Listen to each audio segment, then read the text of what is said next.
So I've recently picked up my second game in the Fire Emblem series, Awakening, and I have to say, this game has really made me like strategy RPGs, at least from my limited experience with them. Of course, I was interested in what other Fire Emblem media existed outside of the games, and lo and behold, a Fire Emblem OVA was released in America in 1997. It lasted only 2 episodes and recounts the beginning of the third game, Fire Emblem Mystery of the Emblem. Interestingly enough, the first Fire Emblem game that was localized was Fire Emblem 7, The Blazing Blade in 2003, or 2004 if you're in Europe. So technically, English speakers got this OVA a full 6 or 7 years before we got one of the games. You'll see how that causes some problems later on, but let's just get started and take a look at the first episode.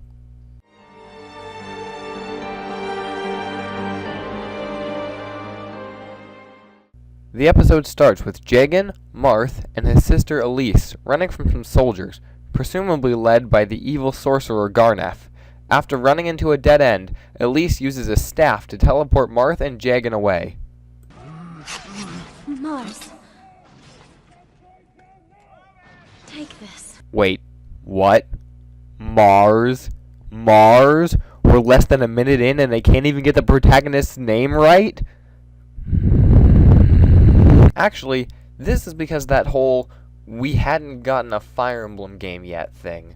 The producers of this show didn't know what Marth's English name was going to be, as that was decided in Super Smash Bros. Melee in 2002, so they took a stab at localizing his name. See what I did there? Because he wields a sword? Alright, I'll stop.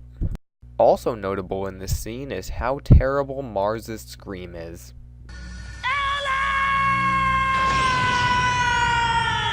Get ready, because this becomes a bit of a running theme.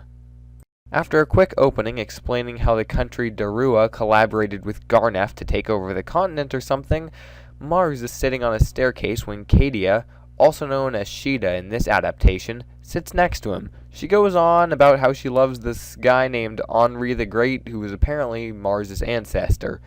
Mars daydreams about his father, Cornelius, and how he was less than a great dad.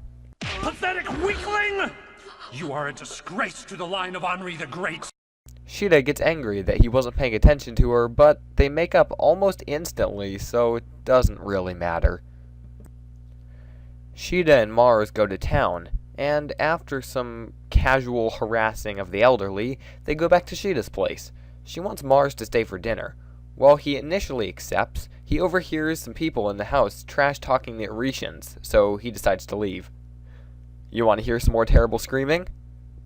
You don't have a choice. Mars! Mars then goes straight from Sheeta's house to battle in a somewhat jarring change of setting. Cornelius, who is also here for some reason, finds out that he has been betrayed. He watches several of his men die. We must pull back. Retreat! Convincingly, and then goes to fight Garnef. This goes poorly.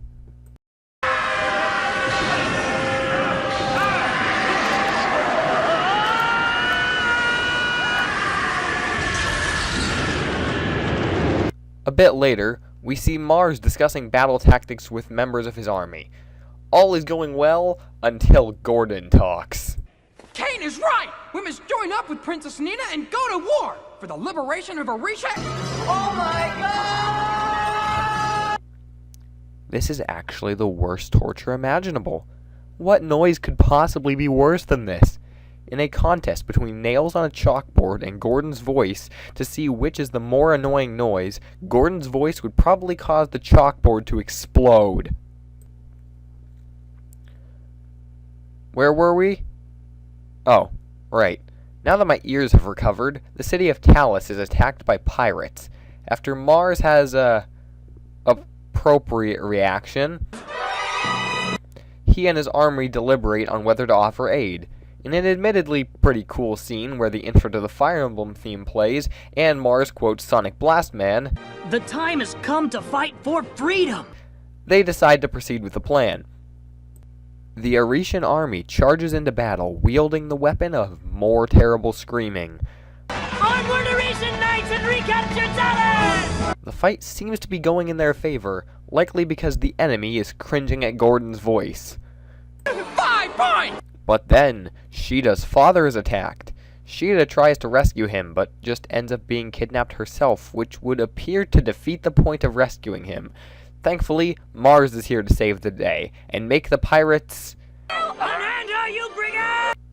The pirate threatens to kill Sheeta, and all hope seems lost for Mars, until Sheeta bites him. Ah yes, this is the action from Fire Emblem that I really wanted to see recreated in a television show. After one final confrontation, the random pirate is defeated by Oguma, robbing Mars of any chance to be the main character. This could be a cool circumstance where Mars becomes more powerful than Oguma in future episodes, if there was more than one more. With the battle over, Mars and his army pursue the threat of Darua and Garnef by sailing, and thus, the episode ends on the most meaningful and contemplative of lines.